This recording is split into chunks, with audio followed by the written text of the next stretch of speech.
dive into a world of untold narratives with the podcast that explores the unseen quadrant of the Johari window of our lives. Here, we uncover the hidden stories and unspoken truths of extraordinary individuals, revealing what others don't know about us, but what we know about ourselves. This is the Bottom Left Pane. Hey guys, and welcome to a new episode of the Bottom Left Pane, where we dive into the lives of extraordinary individuals, revealing the lesser known sides of their stories. Today, we're thrilled to welcome Simon Guerard, a man whose life is a blend of scientific intellect and an extreme physical endurance. In this episode, we'll explore how Simon balances his demanding scientific career with the physical and mental challenges of running 100-mile races almost every month. Let's get started on this journey of discovery with Simon Guerard. All right, well, welcome, Simon. Honestly, it's a pleasure to have you. I've been so excited to have this interview. Honestly, can we just go ahead and jump into it and, tell me a little bit about who you are, what you do, and just kind of where you come from? Sure, absolutely. And I think we're going to talk a lot about running, but sometimes I like to say a few things about my non-running life because it does exist a little bit on the side. So I'm Simon. I'm a French Canadian, which explained the little je ne sais quoi in my English. I'm a scientist by training, work in life science, but also an avid trail runner. My happy place is in the mountain. That's how I met my wife. That's how we found our happy place together. And now I'm a YouTuber doing ultra marathon, running 100-mile race pretty much every month, having fun doing it and trying to share it with others so that people can get into the sport. And trying to break some myth about the sport also in general. Okay, nice. So, let's kind of just jump into it and say, what inspired you to embark on the journey of ultramarathon running? And can you share the moment when you decided to take on like your first ultra race? Yeah, that's a great question. I think I'm more of a hiker and someone that loves the outdoor than an ultra runner. I think what makes the sport beautiful is that there's a lot of different backgrounds. Some people will do that to push themselves to see if they're capable of doing it. There's definitely a midlife crisis kind of vibe for certain people. For me, that was not it. I've always been an avid hiker and just slowly getting into the process of, okay, I'm doing 15 mile. Okay, I could do 15 mile in a day. And then you do 20 and then you're still hiking and then 25. Oh, maybe I should run when it's downhill too. And that just turned into doing maybe 35 miles a day, which technically would be an ultra marathon. It's more than 50K and not even knowing that ultra marathon were a thing. And then eventually I kind of found out about that. And it was just a great way to be able to see a lot of things. But and that's how it started. But the way I was hooked was more the people and the community. It's a very, very supportive community. People are helping each other. It doesn't really feel like you're competing against each other, but more we're all working on ourselves. We're setting ourselves ambitious goal, and the guy or the girl next to you running is someone that you want to help achieve their goal because they're going to help you. And that's really what hooked me. So I would say how do we say that? Like the gateway drug or whatever it was, the beautiful mountain. And then like the addictive part was the community and the people. Okay, yeah. So actually, I kind of want to dive into it a little bit, right? So the community, it sounds like it's known for its camaraderie. So how has being a part of the community impact your journey, and can you also share a memorable experience of support or encouragement from your fellow runners? Yeah, I think there's almost contradiction in ultra running, and I've had that discussion with many people where you want to be by yourself on trails. You want to experience that for yourself. This is your own personal journey. This is your own personal growth. And as such, it is an individual sport, but at the same time, it's really not. And it's hard to express it in words until you actually live it. But I think that if you go there and you only do things by yourself, you're having half of the experience, which is a significant part, but that's something that you could do by yourself. That's something that I could go this weekend and go on trail and run, 30 mile, 35 mile, no problem. But on race day, it's a little different. You could do the same thing by yourself than you do on a race, but you wouldn't have the people. So I think it's an integral part of it. And the experience can be what you want it to be. You don't have to be social. You don't have to be silly, but you can be, and nobody will ever judge you one way or the other. And I think that's something that is very freeing. The way I would behave at work and the way I would behave on trail is very different. I think people at work would be a little surprised of how I am on trail, how silly I can Mm. be, and vice versa. Maybe people on trail would say, "Wow, like this guy is actually working seriously when he's working. He's getting things done." And I don't think that's necessarily a contradiction, but yes, I think that's an integral part of the experience. Is the community, and how you start by trying to work on yourself and be all you can be. And at one point, I think there's a switch in your head that you realize that part of growing is helping other grow. And Mm.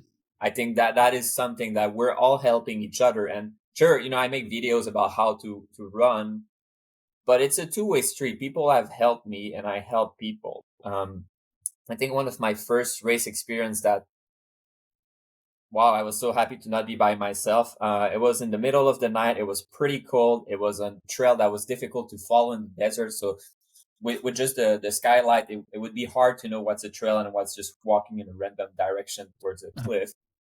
And my main headlamp died. So I switched the batteries. Oh no, the lamp was actually dead, not the batteries. Okay, Oh, it's wow. okay. I have a backup battery, and then it stopped working. And then I was in the middle of nowhere, and then someone just came, and they could have just run by and do their things, but they said, you know what, like, let's walk together. Let's walk together to the next aid station. And obviously they must have lost 30 minutes to an hour doing that. Hmm. But what's the option is to leave that guy in the middle of the desert by himself in a cold night, Right. or walk a little bit. And then afterwards, he had an extra headlamp in his drop bag. So at aid station, we have some equipment, and he just gave it to me. And I've never seen him again. I was never able to repay the favor directly to him, but I have helped other people, and I think that's something that is important. He gave part of his race to me, and he saved my race, which I think is very beautiful. The kindness of stranger, especially. I don't want to be too philosophical, but I think there's a lot of bad things happening in the world in general, and sometimes it's easy to become very negative about how selfish or cruel some people can be. And seeing that kindness, um, gives you a little bit of faith in humanity and helps you Right. be more positive. Like, I don't want to be part of the problem. I want to be part of the solution, and these little things matter. Obviously, like a headlamp I think is a big deal, but usually it's much smaller than that. It's just the race experience that you experience, the experience that you will have in the race and that others will have depend on each other. If everyone is a dick around you, then you'll have a terrible experience. Right. So maybe don't be a dick yourself to other people around you, and everyone will just have a better day. And if we could just agree to that, like, let's just all be nice. Let's just all smile. Let's just all say thank you. Like, the little things actually matter, and it adds up very quickly. So, Mm. Yeah, I love that. Like, yeah, I'm very curious to. I mean, I'm not a runner, but now you kind of get me into like excited and wanting to just go visit the community. So let's kind of tie it back a little bit back to you're talking about going through this situation where now you're in like everything's pitch black and you don't have your lamp and stuff, right? So obviously this is pushing beyond like your physical limits and your mental limits. So can you describe a race or experience that truly tested your endurance and just kind of like your mental strength and how you managed to push through that challenging moment? yeah, yeah, absolutely. And I would even start by saying I think I have one race in like my 100 mile out of 33, one out of 33 that I would say that went very well. And like, I actually shit myself. So I'm saying it went well, but I literally shit myself, and that's a good race. It's impossible to run that kind of distance, even 50K or anything like that. You will hit the wall at some point, and I think that's part of the adventure. And running is just one way to do that, but there's so many other ways to do that. Like, if you're not into running, that's totally fine. There's other things, but you will hit the wall, and then you really have to ask yourself, like, am I doing this? Like, am I committed to doing this? Or That's it. I'm going home. Yeah, I had my fun. It was fun running with people. And right now I'm in pain. I'm struggling. And there's really no point in continuing. And I think that's a personal decision. Uh, I tend to be very stubborn and I say, no, like I'm doing that. But yeah, a specific example, I think one of my most challenging and easy to explain experience was actually mountain biking. That's Mm. also on my channel. And I'm not a mountain biker. And I'm someone who's kind of scared about injuries to some extent. So mountain biking is a great way to get injured. And it was my main mountain biking race of the year. I was super nervous about it. It's 12 hours. And 2 hours in, I crashed pretty hard. And I thought while I was flying in the air, I was already thinking, this is it. Like I'm not finishing this, and I'm like not gonna be able to run for a while. Then I landed, then I broke a rib, and like I was kind of banged up a little bit, and there was definitely a moment in my head where I was like, all right, like I guess I'm done for the day. But I go back to thinking about why am I here anyway? And did I really start the race thinking it would be easy? No. And now I'm facing something that is difficult, and it's not an excuse to stop, but it's more, well, I guess this is what we came for. I guess I came here to test my limit. And I guess right now, this is the limit of physically. I have a broken rib. I didn't know it was broken, but I knew something was not Right. normal. Yeah. And I have 10 hours ahead of me of I need to use my lung a lot. I need to breathe a lot. And a broken rib, for anyone who's had that, like they know that's extremely painful as an injury. And you're going to be in pain for 10 hours and you could just quit. Like nobody would think any less of me for quitting after crashing my bike. Like that would be a very normal thing to do. But I said I would do it. I said I would push myself and then I just did it. Yeah, I don't think there's necessarily magic trick. I think there's a lot of mind trick that you need to develop and that you will develop running long distance. It's it's physical at first, and eventually it's not. Eventually, your body is destroyed, and the more fit you are, the later that will happen. Mm. But that will not happen if you run 100 miles. That will not happen at mile 99. Like that will happen at mile 20, 40, regardless of if you're very fit. Right. Professional is another story. Like they're not human, but normal people, they will struggle very early, and then that's where it becomes mental. Of well, I can still make one step, so at least let's do that one step. And well, I'm between two aid stations in the middle of the forest. I should at least reach the aid station. Like I shouldn't decide I'm quitting now. Let's Hmm. wait and go there. And can I make one more step? And there's little tricks like that. I think finding purpose helps, and I think that's true for any aspect of anyone's life. Like I work really hard at work, and part of that is we're making medicine for like rare disease patient children. I think that there's a strong purpose there. So if I work late at night, I mean, I could say, oh, well, fuck it. I work 9 to 5, but I think there's a purpose to that. Just like running, I think there's a purpose on working on yourself and being all you can be. That will help me push a little bit further. I think things like humor are helpful. I think camaraderie is helpful. Just talking with someone, and that's part of it. If we're in the middle of the night and we're talking to each other, we're going to go further than if we're isolated. Right. So yeah, little things like that. Yeah. So actually, on that, right? Like you sound like, I mean, like this mindset, like is kind of solid in you now, right? Like this stubbornness that you call it. So did you always have that, or was that something that kind of came about after, an event or something? Like how did that come to you? I think my wife would say that I've always been very stubborn. I would agree with her. No, it's interesting. I think it's easy to isolate things in your life and think like this is my running, this is my work, this is school or whatever, my personal life.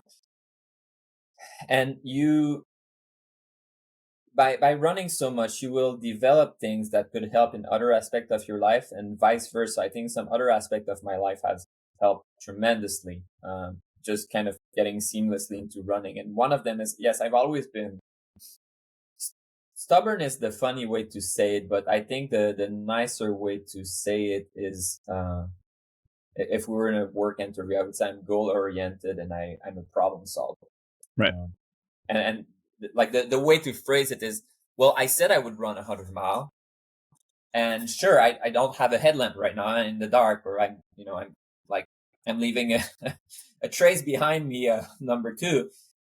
Okay, like let's find a solution, because what is not an option is to not do what I said I would do. I'll find a way to get there, and that has been true for my PhD. That has been true at work. That has been true in my personal life.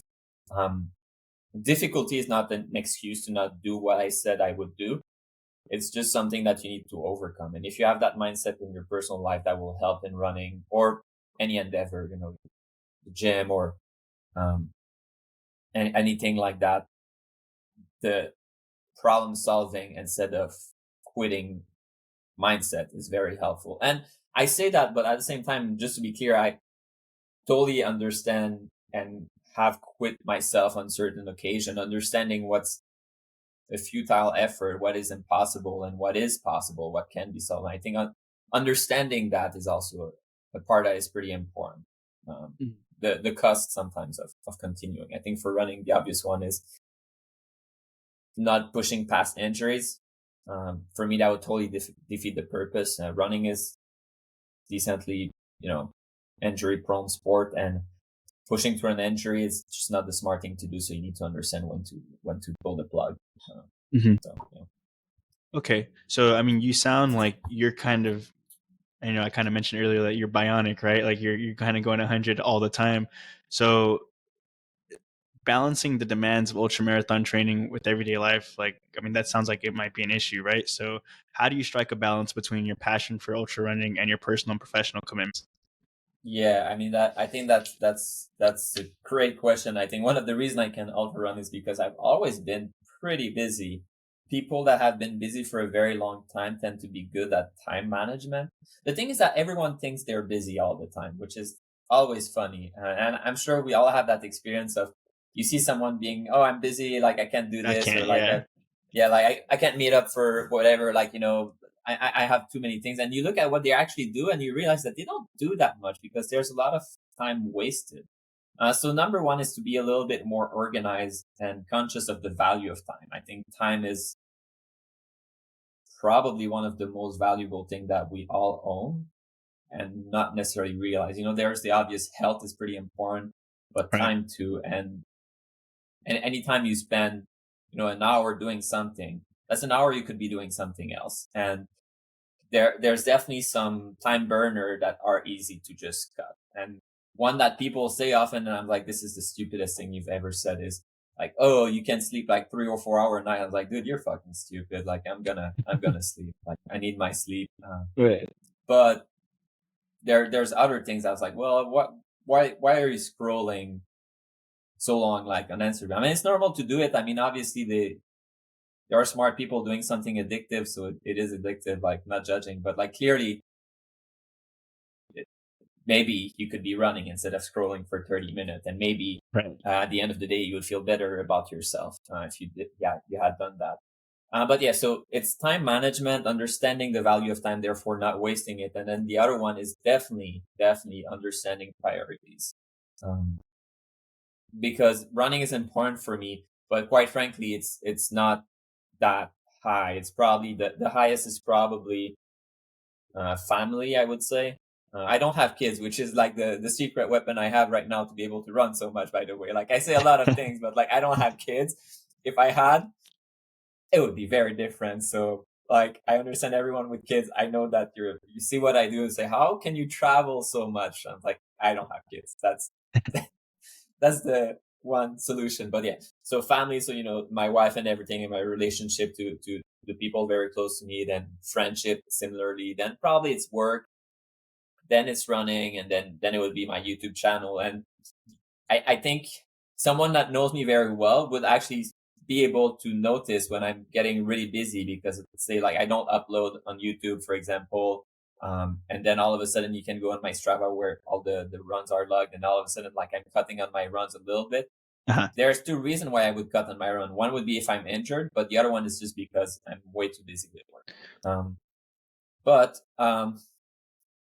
the funny thing is I didn't go there at the beginning, but one of the reason I start ultra running beyond just like it kind of was a natural evolution from hiking was that I was extremely busy at work before, extremely busy. The type of like you're you're working until 1 to 3 in the morning and then you're up at 8 and traveling for work. That was not Oh wow. pleasant. Yeah. Yeah, that was something that was temporary. I knew it. Everyone knew it, but it was not great. And that was for 2 years. And it really felt like, okay, like there's really not much to life right now other than work. And I need something else. And for sure, at least for me, working out is kind of a guilt-free pleasure.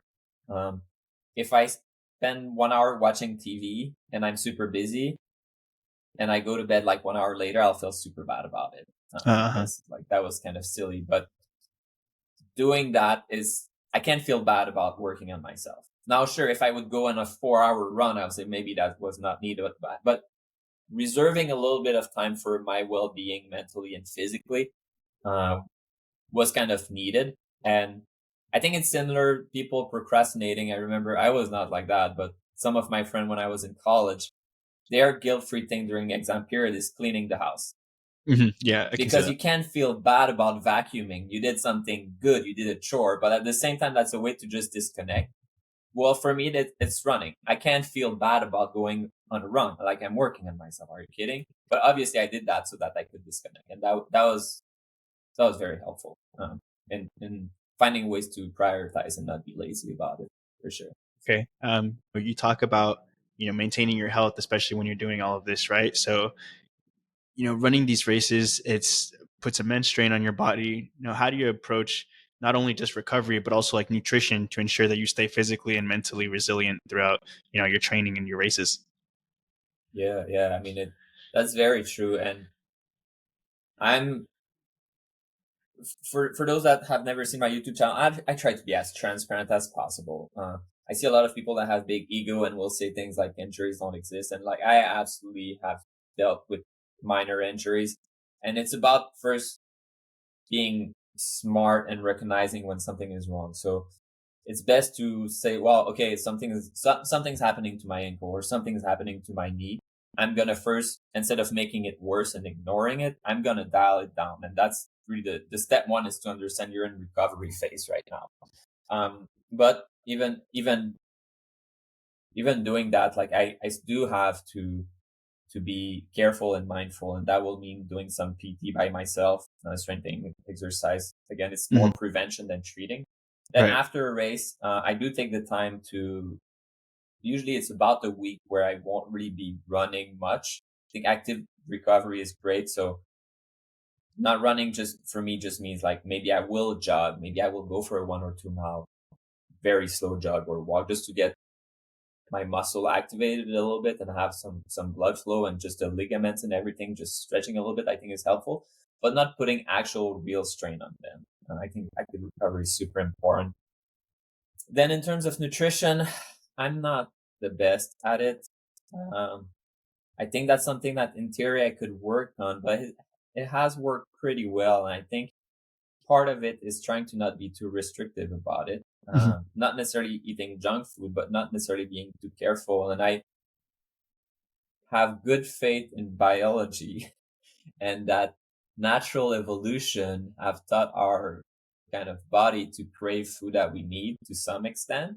Hmm. I know it's kind of miswired sometimes and we'll crave like high energy food just because, back in the days we didn't have high energy food. But for running, that's not so much an issue that you would have too many calories. Right. But say I feel like I really want something fatty or salty or sugary. Like I feel that my body is telling me, hey, Simon, we need that right now. Have it. And then I won't be counting calories or anything like that. And then it's little things. I don't buy into things like ice bath, but I do ice. Like if I have tendonitis, I will do that. Hmm. Um, Okay, cool. So can you actually walk us through a little bit about like your training regimen and like, how do you prepare for one of these races? sure, absolutely. And I think there's the theoretical and then there's the practical. They're not um, and also one huge complication. So I'll talk more in the past than in the present because I'm racing every month or sometimes even every 3 weeks. At some point, there's just no time to train specifically for a race anymore. If Right. I race, then I have 1 week I'm just healing, then maybe 1 week of training, then 1 week of taper. That's not actual training. That's more maintaining. So let's not talk about like that, but more Mhm. when I was training for my first 100 mile. I think it really helps a lot to have an actual training schedule and to write it down. Um, I strongly believe that like this is more of a template, this is more of a guidance, and just to your real life circumstance. Like unless you have the best schedule in the universe and your life is extremely predictable and therefore extremely boring, it's hard to stick to it. But at least you have some guidance. Like I said, I would run 20 miles Saturday. I can't because I don't know. I need my car to be fixed or something. I was the whole Right. thing. Well, I knew that I had 20 miles, so maybe I moved that to Sunday and then you adjust. But writing down that schedule is pretty important. And then the way it looks, and I have done a video on my YouTube channel for anyone who's getting into running long distance. If they want like the super specific on how to run your first 50K, I walk you through how to go through that. But for me, when I was at my peak for that, it was a range of about 70 miles a week, um, running probably 6 days a week. So I tried to have a day of rest and typically that meant a lot of mileage in the weekend. So about maybe 20 miles Saturday, 20 miles Sunday, mostly for practical reason, but also just physically, it's good to have these back-to-back long runs. But I work Monday through Friday. And because I don't have kids, the weekends are definitely more free. So that's a good time to go for like a 3 hour run. In terms of hours, I probably in training run at an average of 7 mile an hour. So that's about 10 hour of pure running. But you Right. need to add to this things like strengthening session. So I try to do that to prevent injury. It's about 2 sessions of 30 minutes a week. And then sometimes it's cross training, some cycling or some swimming, just to get goings and adjusting based on how I feel. Like if I feel pretty banged up from my running, I might switch a 3 hour long run to a 3 hour session on the indoor cycling, the indoor bicycle. So yeah, so I think all in all, it's probably like 12 hours a week at peak, 12, 13 hours a week, which is a lot. Like that's average 2 hours a day. And finding that time is difficult, but Right. there's definitely some tricks like I'll bike to work and or back in the days, it was easier for me to run to work also.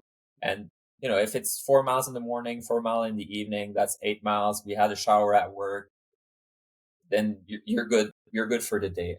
If you go into the more specific and you're really able to have a good plan, it's good to have like some slow miles and some fast miles. So having like some interval or these sorts of things really help in terms of performance. I tend to not do it so much lately, mostly because of injury prevention, but for performance and increasing like cardiovascular is super helpful. Okay. I want to cut back to, you're talking about how you're really into nature and how that's really what kind of got you into this, right? So, how has the experience of running in diverse, like natural environments, influenced your connection with nature, right? And do you have a particular race or trail that holds, a special place in your heart? Yeah, that's a beautiful question. I think I don't know if it changed my connection to nature because I was already pretty connected, but it definitely changed my connection to the US. So, Hmm. I'm from Canada, I'm from Montreal, and I lived in Switzerland and Sweden before coming to the US. And then I was mostly living in Cambridge and knowing the Northeast. But ultra running has brought me to a very different climate in the US. And that really has helped me see the wide breadth of landscape that there is. I kind of knew it, from movies. Like you see places like in the desert in like Western movies, and like you see Right. the Montanas and these things. But actually being there is very special, and that also helps connect with different community in different places that behave a little differently. So just the traveling part of it is very interesting. My favorite race tend to be mountain race in Colorado or Utah. I like the high mountains in general. So one that the views were absolutely gorgeous and the course was absolutely crazy is called Uray 100, which is in the southwest in Colorado. It's some of the tallest mountain in the US and some most beautiful scenery. But there's also a race close to Zion that I very much enjoy. And that's the thing, like the landscape is totally different. One is more kind of desertic and red rocks and cacti, and the other one is above tree line, snowy mountaintop, steep cliff, and yeah, Hmm. it's the breadth of it is what interests me a lot, and that's very often how I choose a race is based on that. I feel like, oh, I'm due for a desert race. Okay, let's book a desert race. Oh, I'm due for the mountain. Let's book a Hmm. mountain race. Nice. It sounds like also like a great way to just kind of get the chance to experience to travel. But a question I had was, so you're kind of facing all these different terrains, right? So then how do you prepare for that when it comes?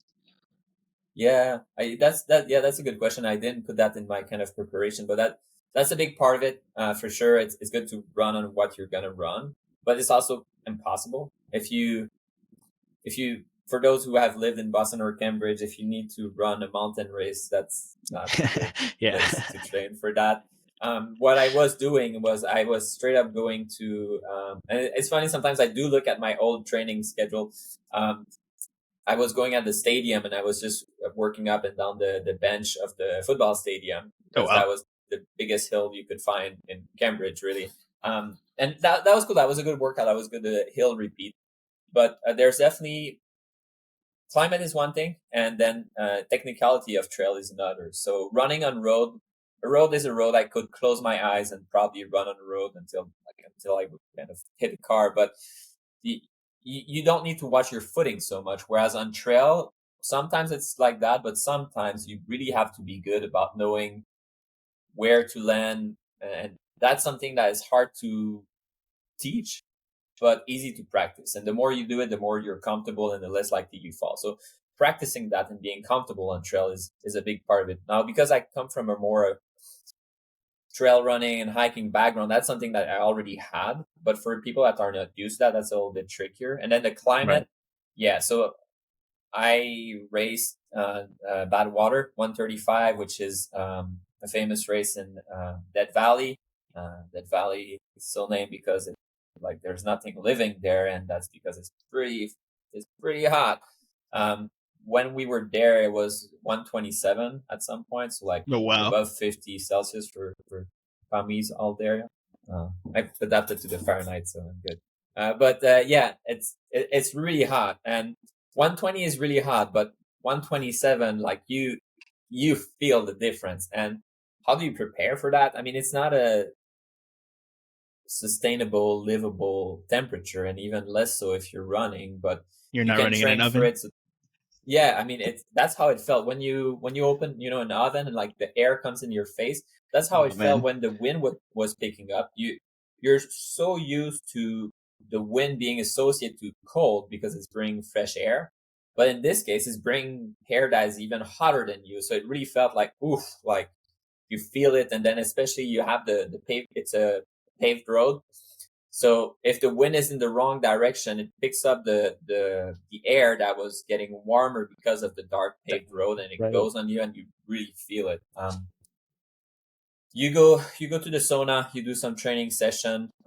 That's the best way to train for heat, and it doesn't take so long. Like in 1 week of sauna session, I visibly saw the difference in terms of sweating. I sweat so much now. It's like disgusting, but that's what you need to do in these climates, especially in a place like that valley. It's so dry that you don't even notice that you're sweating, but you are sweating an insane amount.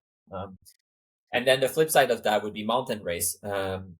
Sometimes it's below freezing, sometimes it's hailing, sometimes it's very windy on these mountaintops, and you have to know that comes also more from experience from hiking. Like, what's the minimal amount of gear that you can have and Yeah. be able to do it? Because you can't carry everything. But if you needed a windbreaker and you don't have it and you're climbing a mountain, yeah, it can be actually kind of dangerous, and like some people will actually drop race from that. Especially the one that I really loved is pretty famous for having really bad weather. I was lucky, but usually it's really really sketchy weather. Also, when you're at like 13,000 feet, huge huge storm. You don't see anything. It's hard to navigate. Rocks are slippery. You're getting Right. cold because it's in the mountain. It's easier to warm up when you're like on a road and you can just run and activate your body. But when you're on a cliff and it's getting rained and it's slippery, you can't run anymore. You can barely move. That can get very sketchy very quickly. So experience is what really helps here. Knowing what to do, knowing little things like before the night, I will change my shirt to a dry one Mhm. because otherwise I'm going to be cold all night, even if I put layers. And knowing these little things and preparing for them, like the race logistic, is part of experience that is difficult to master, but that one at least is easy to explain. And I try always to be vocal in my own like kind of recap, like saying like what I'm doing so that people can think, oh, like, he brought in extra layers because he's worried about the cold. Maybe I should do the same thing. So Right. experience helps for that.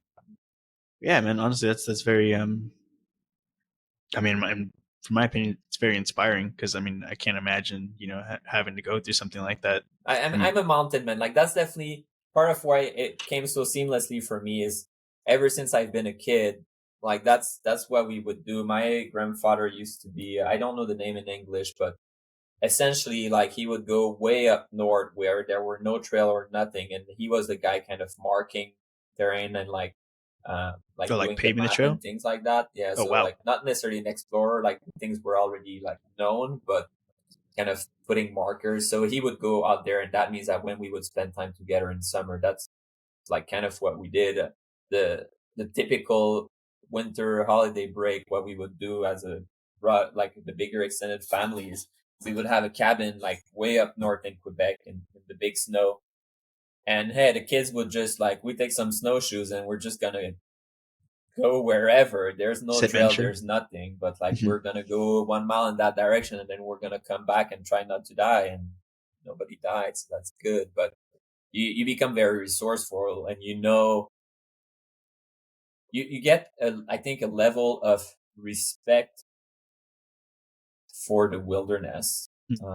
Nobody nobody's gonna fucking save you sometimes, and little things can have like huge consequence. And you look like at national park, people get in trouble all the time in like silly plays. I was like, but what were you thinking? But that's the thing, they were not thinking and didn't have the proper respect, kind of used to civilization a little bit more. Whereas obviously, Right. I'm civilized, I'm used to civilization, but I know like the switch of like, well, I'm not in civilization anymore. Like little things, just like I don't have anything to carry water with me, could be a big deal. Right. So yeah, it comes from experience, for sure. So on that, I'm kind of curious. Before you got into all of this, would you say you have any inspiring figure that kind of made you want to jump into not only just um, not only just ultramarathon running, but at this point, like you sounded like this big wilderness man, right? Like it sounds like your grandfather, right, was kind of a big inspiration, but maybe anybody else that's out there. Yeah, I mean, and it's a good point. Like my two grandfathers were definitely figures that I respected highly, in their own right, and they both had like pretty gnarly experience in the wilderness. So him was doing that. The other one, I think, was more working like on construction side, but more like remote construction side. And like he was in Mm. a helicopter crash and like had to survive for a while. And yeah, like the kind of thing I was like, wait, why is there no movie? I guess it's more common than I realize, especially back in the days. And especially the reason they crashed, my understanding, is just some mistake they did in the navigation and they just went in the Yeah. wrong direction. Uh-huh. And then they just flew until, well, we don't have gas anymore. So it was not like catastrophic crash. It was more like, well, I guess we're crashing now. And like, that's what it was. So they're a pretty big one. I found a lot of inspiration on YouTube as I was getting into ultra running, which is definitely partly why I'm making movies myself, trying to show what the sport can be. I think some YouTuber like resonate more with me than others, and some movies resonate way more with me than others. And like trying myself to put kind of my drop there. I think one that I really like is a movie called How to Run 100 Mile, I think, was the name, but it's a pretty generic name, but it's a very big one, like millions of views. It's Brendan Leonard. It's two friends racing together. One of the races that I actually did in Colorado, Run Rabbit Run. And just the dynamic between the two, I felt was very interesting. And it went a lot into all the preparation that goes before the race. Because it's hard to run 100 mile or any ultra marathon, but what is really, really hard is to be prepared to run 100 mile. The actual doing it is more of an acute kind of pain. It's more, a band-aid. You want to remove it right away. It felt a little bit more like that. Like, yeah, it's going to hurt a little bit, but like you can get it out of the way. But the months and months of dedication to it, to the process, the setbacks that you're facing, that's very difficult. We talk a lot about mental toughness during the race to not give up. But yeah, 30 hours is a long time to be suffering. Yeah. But 6 months to a year of maybe, especially if you have a family and you have to go wake up at 4 a.m. to go running, that is a different kind of mental toughness and resilience that I think is very impressive. And seeing those average guy doing it was something that resonated with me much more than seeing professionals. Maybe because I put them on a pedestal, but professional, what they do is unbelievable. And the more you know about the sport, the more when you see what professionals do, you're like, what? Like, yeah. that is like, for someone who's never run 100 mile, me saying I ran 100 mile is impressive. I understand that. Like, I'm not stupid. And sometimes like the typical question is, how long does it take you? Well, my fastest was 16 hours. And then based on the reaction, if someone has any clue or not, which is totally fine. But some people will say 16 hours. Wow, you ran for that long. I was like, you're not an ultra runner. If someone hears that and is an ultra runner, more likely they will say, oh, that's fast. Yeah. Like, that's a good pace. It's like, yes, that's a very good pace. I've never come close to repeating that. I don't know what happened. But pros, they do it like the best of the best, like for a flat one is like 11 or 12 hours. No way. Yeah. I cannot do a 10K at that pace. It's like, it's ridiculous. I'm more likely to be twice as slow as them, and I'm not the bad runner. And when you see them on some of the race, on some of the course, one of the race I did recently with my wife, she did 100K, so I was very happy for her. It's a loop 20 mile, and some really good runner are there, and they do a loop way faster than you, and you see them pass, and it's hard to believe that, wait, they've done 20 more miles than me already. Like, I'm at mile 30 and they've done 50. Yeah. I don't understand how it's possible. And because of that, then it's kind of removed from me. But seeing the average guy with a normal life doing these things makes it more approachable. It doesn't make it any less impressive. I think we all face different challenges, just like Tamage. That's a huge one. But yeah, that's kind of more the vibe that has inspired me. And I think it's reflected in my channel, trying to like convey that. Yeah, I mean, first off, like, I totally see where you're coming from. Like, I think it's so important for us to hear the stories, right? Like, somebody needs to go first in order for somebody else to go next, and to really understand, hey, like, I can do this just because we are in similar circumstances. So let's kind of come back. I wanted to touch up too, like, on your work, right, and like on what you do for a career, because you sound like you were very passionate about that as well, especially too when you put it like up there above ultra marathon running in your priority list, right? So can you talk to me a little bit about that and like how you got into that?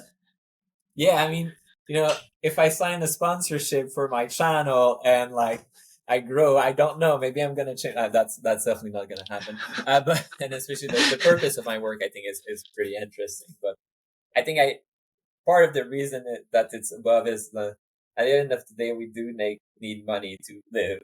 Right. That's like, I can't just go running.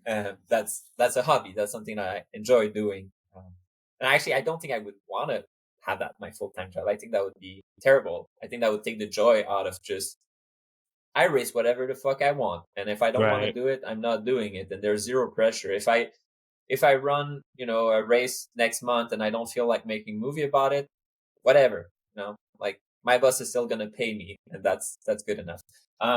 Yeah. So what I do is I I did a lot of things, although always in the same field. So I used to be a pharmacist working with patient at like the equivalent of a CVS. So like working with patient, helping people with their health. But I was always more of a like, I think that shocks people that know me more for my running and silliness, but I'm way more of an intellectual than a sporty guy for sure. Like I'm not a Hmm. physical guy at all. And I felt that the job of a pharmacist was interesting because you get to interact with people and help people. Like you help that one person in front of you a hell of a lot. But on the broader scope of society, it felt like you're a drop in the ocean, and like it's a like every drop matters. So absolutely not reducing that, but I Right. felt like, hey, I want to do something that is a little bit broader. It's instead of doing something big for one person, I want to do something small for a lot of people, and that led me more towards science. So I was doing research in immunology, working mostly on arthritis and inflammatory bowel disease. So Mm. Mm. I was straight up in the lab. I was straight up like reading a lot of paper, thinking a lot about understanding these things and how could we improve people's health. And I love that, but that felt like a huge puzzle that we're trying to resolve. And I absolutely love my time as a scientist, both as a PhD, but also working in a company. And I transitioned a little bit out of that. I did some consulting for a little bit, management consulting, just to get the business side. And now I'm more in between. I still work in the life science field. We still do medicine, particularly for a lot of pediatric disease, neurology. Hmm. We do other disease, but that's one of the big ones for sure. And my role is I'm kind of the bridge between my company, which is a mid-sized company, to a larger company. Mm. That we have all different things that we're good at in terms of the landscape of how these things work. And my company, I think, is extremely good at early science and early clinical work. And we're able and good at doing other things, but I think our specialty and what we're known for are these earlier things. And a larger company could have more capabilities when it comes to manufacturing a product, commercializing it, talking with physician, having a sales force, and these sorts of Right. things, Right. which is not our specialty. So basically, what I do is I go around and say, hey, like our scientists, because I'm not a scientist anymore. I'm a scientist in my heart, but I'm not an actual researcher. Is hey, our scientists did something really cool.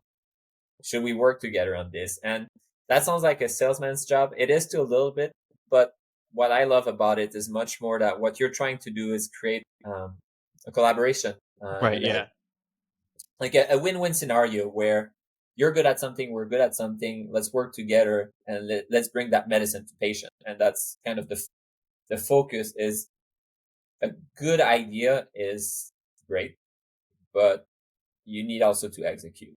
And there's a huge gap. And I think every step along the way is important. Um, and I'm finding ways, finding solution. That comes back to me being a problem solver, finding solution to get this good idea that our scientists have and get that to patient to help them. And yeah, I miss my research day a little bit, but I think the purpose is very good. Hmm. The purpose is definitely very positive and very passionate about that. And obviously, like that's the kind of work that can be very busy at times. Right. But patient are waiting for that sometimes. Some of the, especially the ultra rare diseases that we have, there's literally no treatment or no good treatment. So if it takes 6 more months, um, yeah, there's direct consequence to that. The consequence that you don't see as directly as when I was a pharmacist, like you have the person in front of you, but conceptually, you know that those 6 months matter. Every day You're right to matters. someone. Yeah. Yeah. Yeah. So on that, I'm kind of curious to see throughout your history, like, what are some big impacts that you've noticed you've been able to contribute to in, like in the improvement of medicine? Oh, I think my role has been very small, but because it impacts a lot of people, and that's a difference. It's hard to explain it. It's like I haven't done any major discovery, but yeah, I have my paper out there with my name, and like this is like I discovered something new. Is it something that will change the world? No. Is it something that a lot of people care about? Also, no. Is it something that like could indirectly lead other scientists to new discovery, which eventually could lead to something big? Yeah, that could be. I don't think so, but that could be, and that's the difficulty of pure science and research is that it's almost impossible that you have a direct impact on patient. Like saying like, Right. hey, I have this cool idea, and then eventually you see that as a medicine. Like if that happened, usually you win a Nobel Prize. Like you're an exceptionally like that's unrealistic as like me running 100 mile in 11 hour. Like I know that's not gonna happen. Some people do it, and that's fantastic, but the bulk of people don't. Right. But what we're doing is we're all putting a brick into the wall, and we're kind of building something bigger. And is Right. my Yeah. brick a special brick? Honestly, it's not a special brick, but my brick is there, and like that's a contribution. You don't know collectively. We don't know which project will actually be meaningful because I think I was a decent scientist. I don't think I was the best of the best, but I think I was a decent scientist. So yeah, so that would be my contribution. It was I mean, we could go into super nerdy detail, but I don't think anyone wants to hear that. I mean, and it's been a long time, but like I'm a T cell guy. Like if you have any knowledge by any chance, like, hey, T cell's the best. B cell, man, I don't know. But that's okay. All That's right. Well, okay. I appreciate all of that. So, ultra marathons, kind of coming back to that now, right? It offers a unique insight on like personal growth and resilience. Do you have any key life lessons or philosophies you've taken away from running experiences? How they've impacted your lives? Yeah, I mean, it's something that I like, and I'm definitely not the one that created that, but you can do more than you think you can. That is something that I think is very important. It doesn't mean everything is possible. Like I do think there's a roof to the limit of what is feasible, but most of the time we sell ourselves short. We Mm. think we would not be able to do something. We have some self doubt, and the risk of that is that you don't try, you don't put in the work to see, well, can I do it? So understanding that you can do more, I think is pretty important to actually achieve your full potential because then you'll put in the work and you'll have a drive. Mm. Nice. Okay. And this will be like the last official question, but you've achieved remarkable feats, in ultra marathon running. So what advice could you give to those who are just starting their journey and aspire to like push their own limits, whether it's in running or other aspects of their life? Like what would you tell somebody if you were in that How to Run a 100 mile movie, right? Yeah, I think take it one step at a time and enjoy the process and trust the process. It's something that takes time.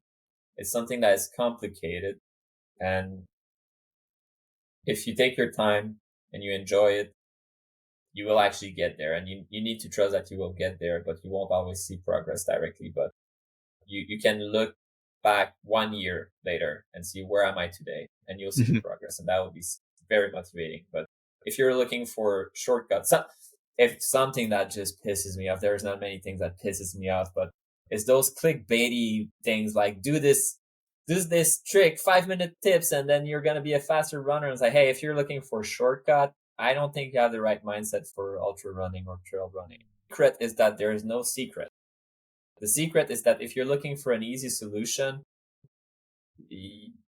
yeah, that's not a real It's not for solution. you. That's what we call a scam. Like that's a get rich kind of scam, but in running it's a get fast quick kind of scam. Like that's not a thing. Mm. Okay. I appreciate that. Thanks. So I kind of told you before, at the end of every episode, I like to ask just a random question, just for anybody. And so today's question for you is, how would you describe yourself in 3 words? Oh my god. I already said three. If I had made a bad joke, I would have said "Made in America." But I think that's very political, and some people would say that's actually 2 words, and that gets extremely political there. No, 3 words. Shit, sorry. I think I'm passionate, hardworking, but lazy, Mm, yeah, which I is love four that. words, but yeah. No, that's fine. That's more than enough. But honestly, Simon, thank you so much for today in the interview. Yeah, thanks for Looking having me. forward to hearing more. And then, actually, last thing, where can people find you?